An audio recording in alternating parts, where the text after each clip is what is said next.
যদি কেউ রমজান মাসে মুখের ভাষা খারাপ করে তাহলে কি তার রোজা হবে?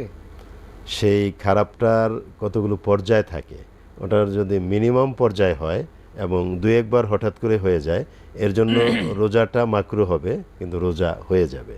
আর এটা যদি বেশি হয়, সীমা লঙ্ঘনের পর্যায়ে যায়, বা এটা প্র্যাকটিসে পরিণত হয়, তাহলে তার রোজা হবে না। তার রোজা রাখাই উচিত না, সে সে সে তার নাকি? রোজা রাখা উচিত রাখা না তো এটা অবশ্যই বলা উচিত, যাবে না। অবশ্যই রাখতে রোজা হবে। তার রাখতে হবে, এটা তাকে চিরতরে বিদায় করতে হবে। বিদায় মানে করতে রোজা হবে। রাখার মূল, রোজার হক আদায় করতে গেলে তাকে আগে থেকে ভাবতে হবে যে আমি যে রোজা রোজা রাখছি, আমাকে তো এই কাজগুলো করা যাবে না, রাইট। আমি যেটা কন্টিনিউ করছি এটা আমার থামিয়ে দেওয়া উচিত।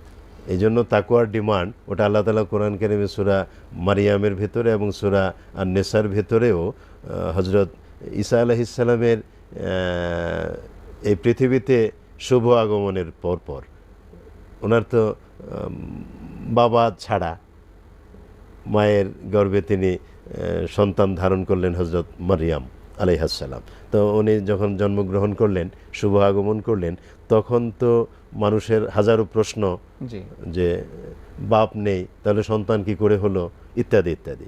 তখন আল্লাহ তাআলা মরিয়মকে পরামর্শ দিলেন, কোরআন কারিমে ওটা আল্লাহ বর্ণনা করে দিয়েছেন যে মরিয়ম, তুমি বলবে যে আমি রোজাদার।